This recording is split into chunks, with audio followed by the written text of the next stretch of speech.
Welcome into another episode of Three's a Crowd. I'm Preston Vargas alongside Eli Atwood. Eli, welcome back. How was your trip? Yeah, good trip, but definitely glad to be back as always. Yes, glad to have you back too. Before we get started, don't forget to hit that like and subscribe to the channel. While you were on vacation, Eli, we did hit 100 subscribers. That's good news. Definitely a Uh, big milestone. Yes, big milestone there. We got another milestone, 200 subscribers. The next one. Our goal is to get that by the start of September 9th, which is the start of NFL season. And we thank you for your support. Please hit that subscribe button. So let's get into this. March Madness last night. Before we get really into depth, how's your bracket doing? Not so well. We don't need to talk about the bracket. This game has no relevance to my bracket whatsoever. Iowa, Nebraska. So Iowa beat Nebraska after the Cornhuskers had four players on the floor, which led to an Alvaro Figueroa's a three-pointer, I think. But what's your reaction to Nebraska having four players on the floor in crunch time like that? Yeah, I mean that's just a horrible mistake. Coach, that's definitely a coaching error right there. I mean, 60 seconds left or so, and letting that happen, ooh, like there's no excuse. I mean, credit to Fred Hoiberg, the coach of Nebraska, who took credit for he took blame for that, not having five guys on the floor. I think what happened was they came out of the timeout. Rake Mass, their center, didn't know if he was supposed to be in, so he wasn't in the game. Apparently, he was supposed to be in, but yeah, that's very inexcusable for Nebraska, a team that this past season or in this tournament they got their first ever tournament win. They were the last power conference team to not have a tournament win prior to that. But getting all the way to the Sweet 16 and you're dominating most of the game, really should have expected better from Nebraska. Yeah, definitely a big win for Iowa. But moving over, Purdue gets the win over Texas. Trey Kaufman-Renn gets the game-winning shot, tip in. What's your reaction to that game, Preston?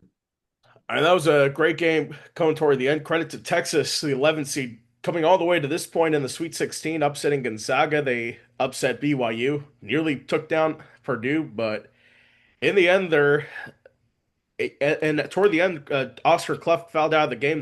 Their big man, and that was huge for them. But they were going for that shot at the end, the initial miss, but the Coffin Wren was there to get it back in for Purdue. Yeah, definitely good one for Purdue. Texas has been pretty solid in the tournament. Oh yeah, that's for sure. Texas led their new coach doing well so far, but Purdue they'll play Arizona tomorrow night at 9:49. That's gonna be a or 8:49. That's gonna be a great matchup in the Elite Eight there. A one versus two in the West region there. Yeah, for sure. Big matchup. And then we'll go on. And Oh wait, what? yeah, I was just going to say Illinois also defeating Houston, Arizona defeating Arkansas, and Yes, you sir. got both of those as well. Yes, Arizona defeating Arkansas. That was Calipari's worst tournament loss in his career, which they lost by, look at the final score up here, 109 to 88. Arizona just looks dominant to this point, in my opinion. Yeah, Arizona's definitely a good team. We saw them ranked number one for a lot of the season this year. Had that undefeated stretch for a while. Mm, Definitely one of the teams to watch out for here as we're going in towards end of March Madness. definitely for sure. All five starters had at least 14 points in the game last night. Um, but one guy to highlight, Toby Awaka coming off the bench for Arizona. 14 points, seven rebounds, one assist, went 6 for 10 from the field. He was definitely one of their key contributors, and he has been all season long for the Wildcats.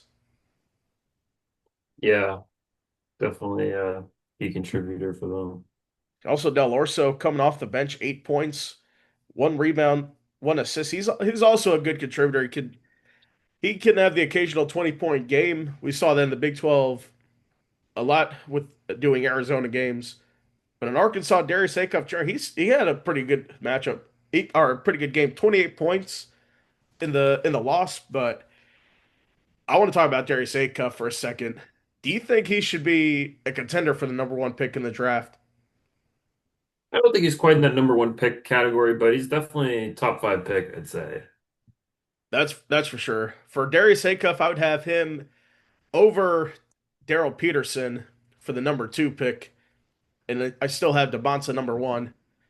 Because the thing about Darren Peterson, I, he load manages. He's not reliable. That's the thing. Yeah, it'd be interesting to see how NBA teams factor that into his draft rating. Absolutely. We'll see when we get there in June. It's I think this is definitely one of the best draft classes we've had for a while.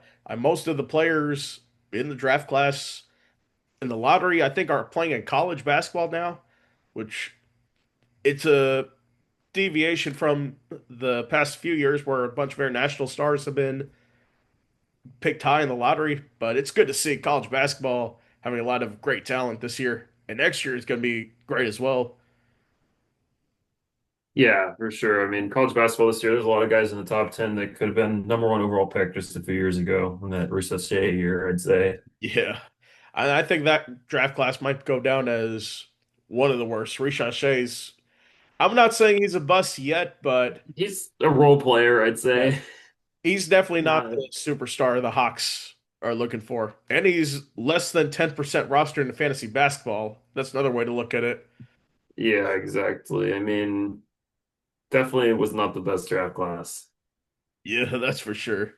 Talking about the other game, Illinois, Houston. Houston losing in their backyard. I mean, the question is, how disappointing is this loss for Houston? Yeah, I mean, it's definitely a disappointing loss, but Illinois is also a great team, you know.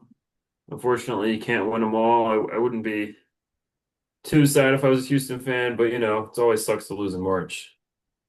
I mean, you're right there. It sucks to lose in March, but I'll tell you why this is a worse loss for Houston because they had Florida was already gone in their region in the previous round. You were the best seed remaining in the regional. The South Regional was in Houston this year. They played at the Toyota Center last night and lose by 10 to an Illinois team that I'm not sure if they were favored. Let me check the odds of that.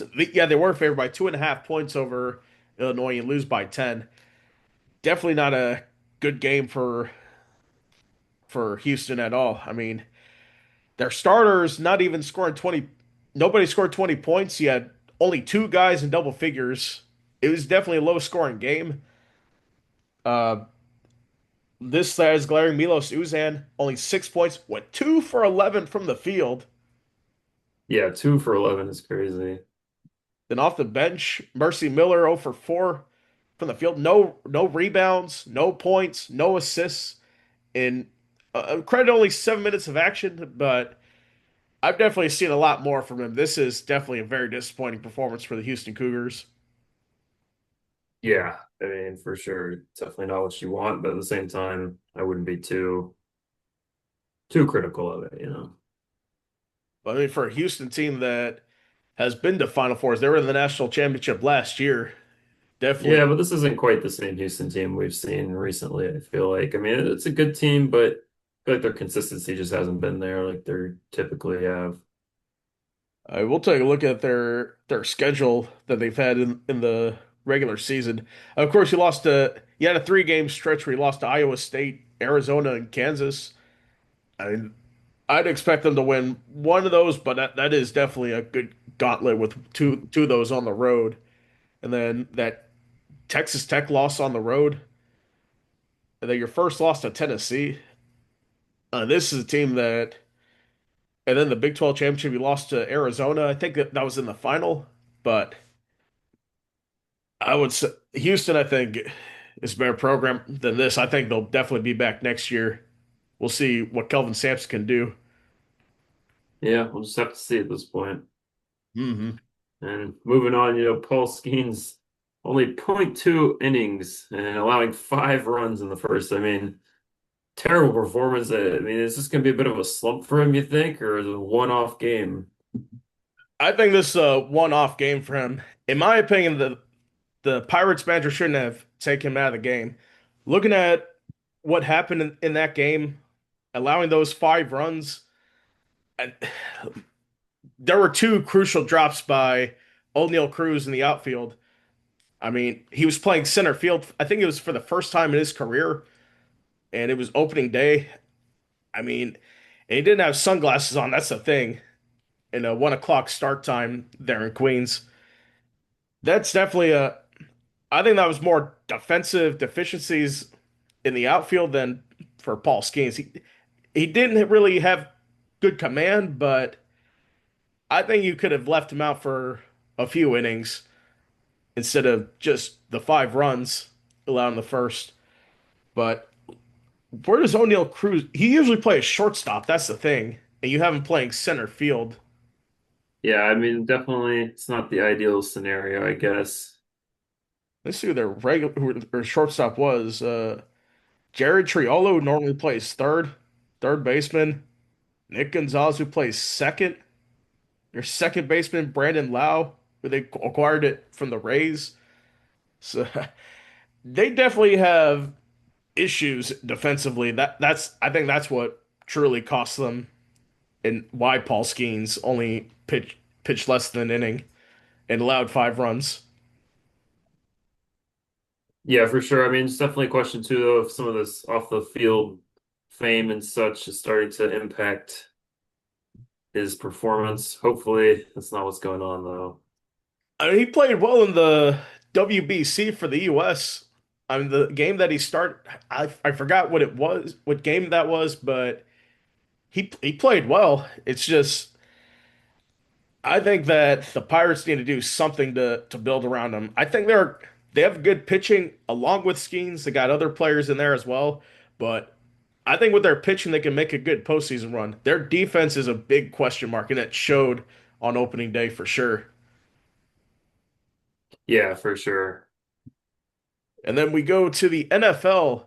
They announced they're beginning the regular season on the Wednesday after Labor Day instead of Thursday. But on Thursday night, they're going to play the Australia game between the Rams and 49ers. That's going to be an 8:30 kickoff for us on Thursday night, but 10:20 local time on a Friday morning in Australia.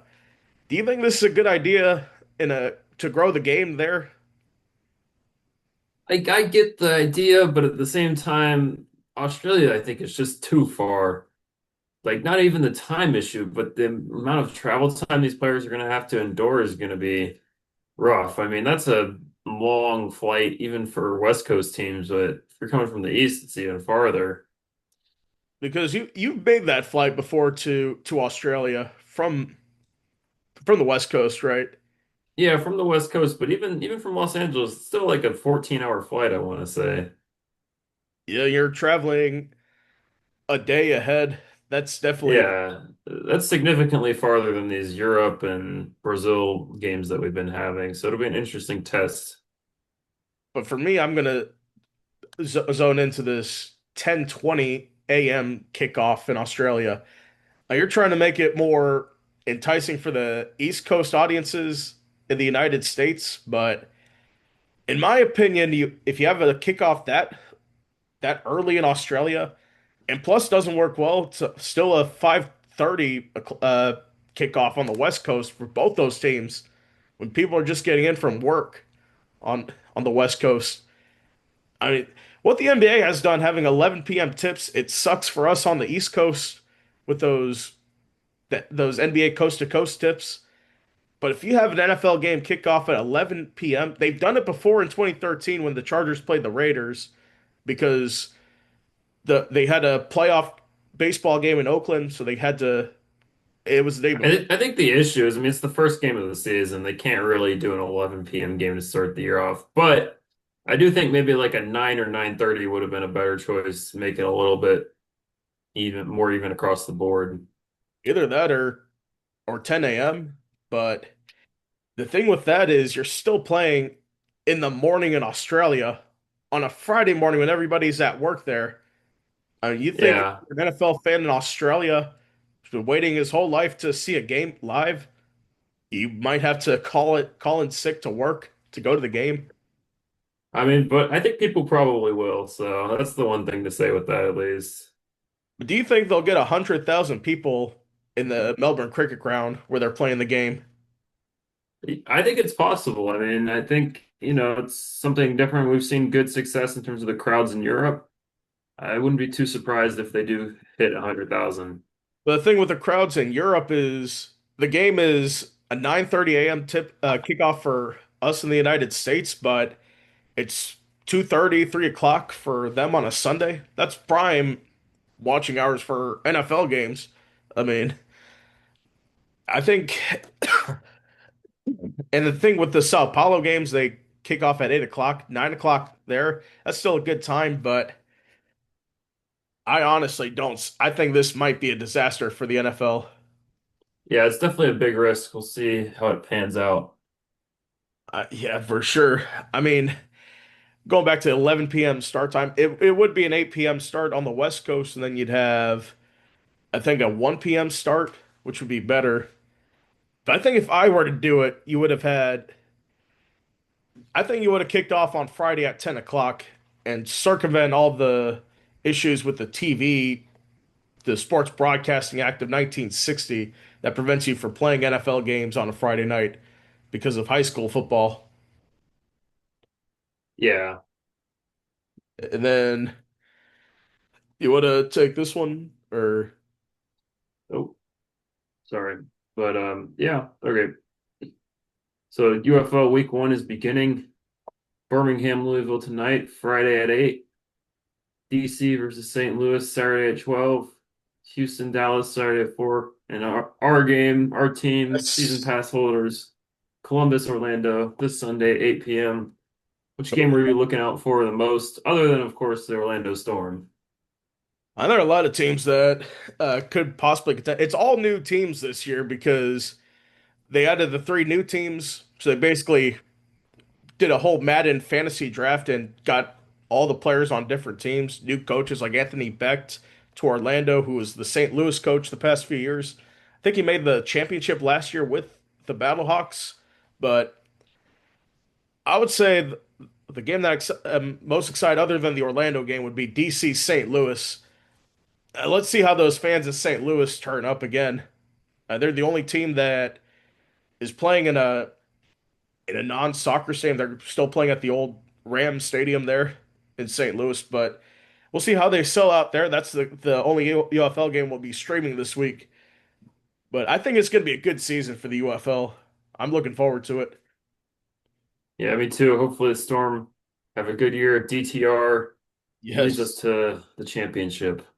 And we'll see DJ Khaled perform on perform at halftime in that game. Front row.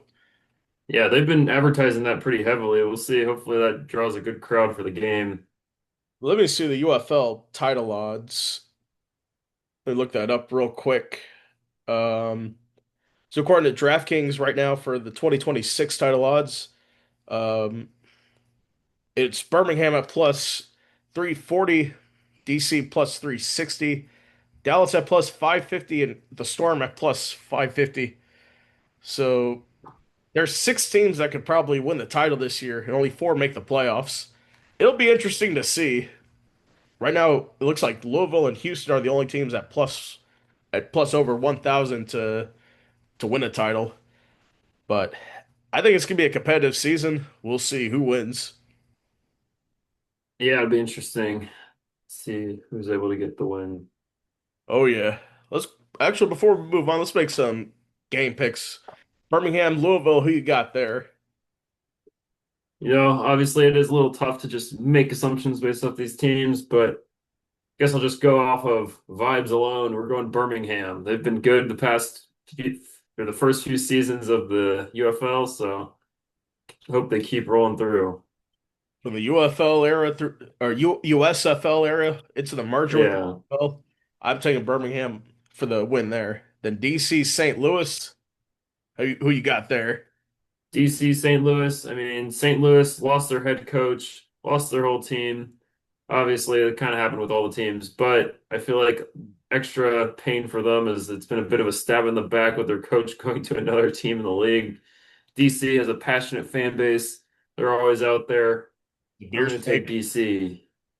Yeah, so the Storm can make some traditions like DC did. Hopefully, we have a beer snake in our supporter section. But That'd be I'm great. taking DC in this one. And then the Houston, they rebranded to the Gamblers. They're taking on the Dallas Renegades in a Texas showdown. I'm going to take Houston here, or excuse me, I'm gonna take Dallas here. Who you got? Yeah, I think I'll take Dallas. Dallas at home, so give The them that advantage. at home in the FC Dallas Stadium in Frisco, and then Yeah, Columbus and Orlando. I know who we're taking here. Go of Storm, course, I'm taking the Storm at home. Eli and Preston in attendance. where we will be Easy win. in Section 26. Look for us on TV. And now let's go to our other headlines. So the Orlando Magic snapped their six-game losing streak against the Sacramento Kings last night. Was this losing streak a big concern for the Magic? I mean, the only thing that makes me feel like maybe it's not is we did have that big winning streak right before the losing streak. So hopefully we'll kind of average out here and finish off strong. Absolutely. We're tied in a three-way tie between 8th and 10th in the Eastern Conference. The Heat have also been on a losing streak as well. They recently snapped it, but it's definitely tight. We're right now a game back from the Sixers in 7th place, and that game against the Raptors is going to loom large on Sunday, I think, or Saturday. Let me double check. Um, it's on Sunday while we're at the Storm game. Yeah, I mean, the Eastern Conference is not known for being the strongest, but the middle of the East is strong, and that's where it comes in tough. I mean, it's only a two-game separation between the 5 and the 10, which is pretty crazy. Oh, yeah, that's what I said on the show on Monday, talking about the Eastern Conference. I think that's I saw on Monday that's going to be the most intriguing thing to watch coming down the stretch of the season. That middle pack of the Eastern Conference between the Hawks, Raptors, Sixers, Magic, Hornets, and Heat. Basically, the whole Southeast Division minus the Washington Wizards. And then the NBA announced today that they present their anti-tanking measures. So let me get a look at this. And so the first proposal is 18 teams in the lottery, so the bottom 10 that miss the play-in, and the eight that qualify for it will be a part of the draft lottery. Do you think that's a good idea? I mean, it's at least another idea, another mess up. The problem is they're starting to get kind of confusing with these rules, but I guess it is a beginning of something. We'll see if they're able to get it really fixed here. Absolutely. I think it's a decent proposal. The second proposal they have is that 22 teams, the bottom 10, they're the play-in teams, and then the four playoff teams that lose in the first round of the playoffs would enter the lottery. Do you think that's a good idea? I mean, we'll just have to see. It's hard to say without being able to see it, see how it all unfolds. I don't like that idea because it would incentivize tanking in the playoffs. Let's say you're down 3-1 in the first round of the series. So you just would it be better to win this game, try to force the game seven to move on, or just lose, try to get the number one pick in the draft? I think that's where your issue will come in the playoffs. Yeah. Third proposal is a 5-by-5 method. This one, the same 18 teams from the first proposal, and teams with five worst records will then have the same odds descending from there, and would be a lottery drawing of each of the top five picks in the draft. After those five picks are selected, there'll be another lottery drawing for the remaining 13 teams. Um, I don't really like that proposal either. I think the first proposal might be the best one. Yeah. Yeah, it's really hard to say. I don't know. I feel like they just have gotten too complicated with it all. Need to maybe rethink the system. For me, I think the best proposal would be you set a date, March 1st, where everybody, if you are below a certain margin on March 1st, then you have to win the rest of your games to get the number one pick in the draft. Like win the most games in a certain area. Like let's say you're let's say the bottom seven before after by March 1st. So you have your bottom seven there, and then those teams would have to win the rest of their games, have the best record out of that seven, the best record from March 1st on to the end of the regular season gets the number one pick. Or you could even do top 10 for draft position. I think that would incentivize winning.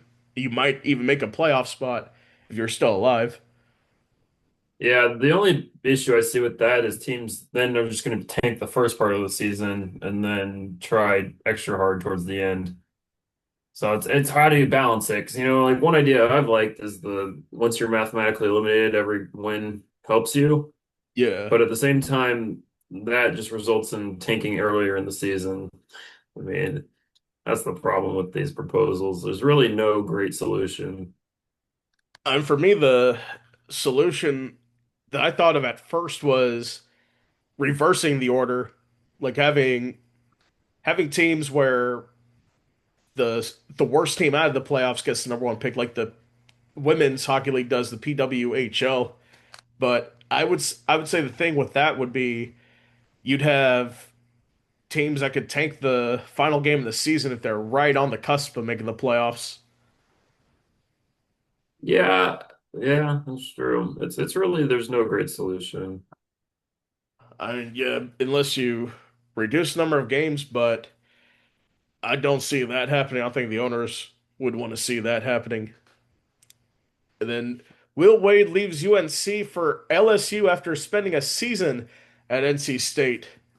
So he returns to LSU after getting fired 6 years, or actually after the 2022 season, he was fired because of NCAA investigations, but and spent a couple years at McNeese State, getting them to their first NCAA tournament appearance, and then moving on to NC State after that one season. Now he's back at LSU.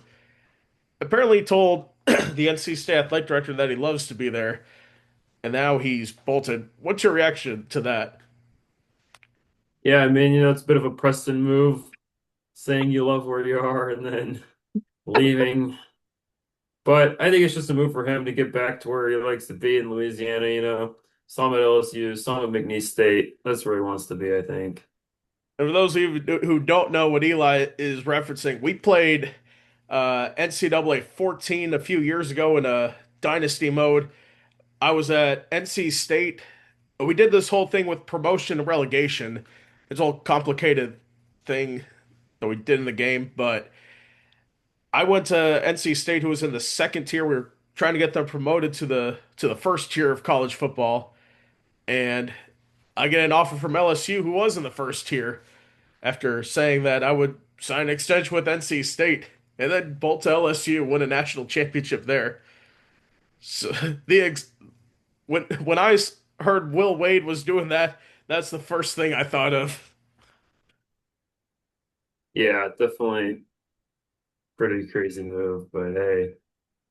Yeah, I mean, it sucks for NC State. I thought they were building something, but it's good Will Wade's back at LSU. But we'll now get to some more opening day. Kyle Tucker, he had a RBI double as the Dodgers uh, beat the Diamondbacks last night 8-2.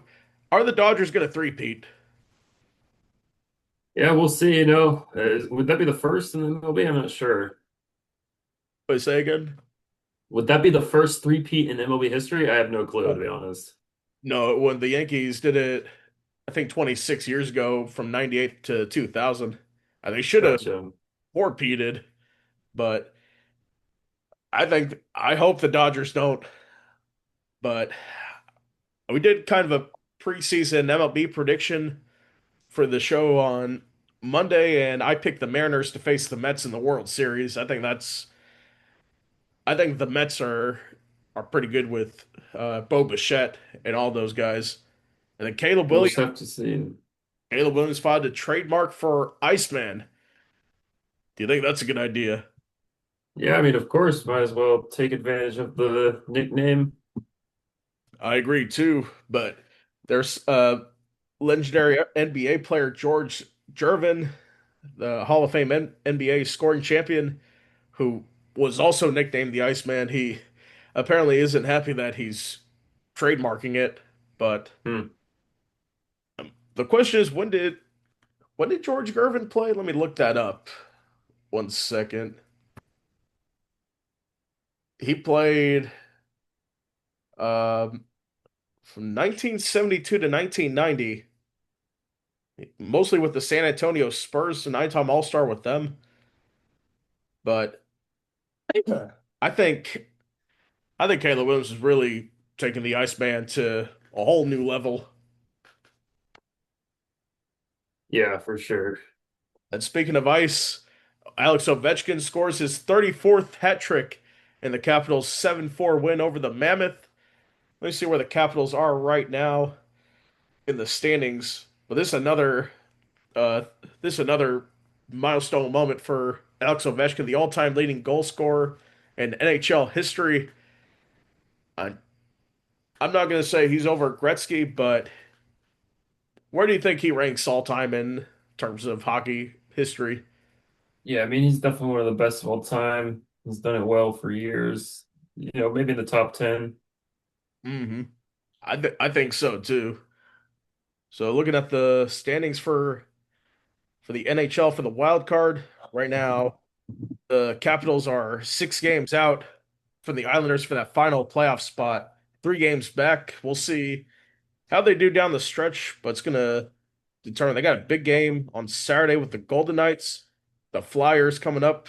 Then you still got a few more games after that, and yeah, we'll see where it goes from there. And then we'll go to what we're watching for this weekend. We'll start with you. What do you got? Yeah, I mean, I'm watching, like I said, 5 to 10 seed of the NBA. Big battleground. Magic versus Raptors is a very important part of that. Hope for the Magic get that win. Yes, we definitely need to on Sunday. Big game on the road in Toronto. A game that I'm watching for this weekend that we didn't really get into too much is the Sweet 16 tonight. Arguably a better slate tonight than the the one from last night. You got St. John's and Duke Rick Pitino versus John Shire, Alabama, Michigan, which sounds like a Rose Bowl game, to be honest. Yeah. Then Tom Izzo and Michigan State, Dan Hurley and UConn.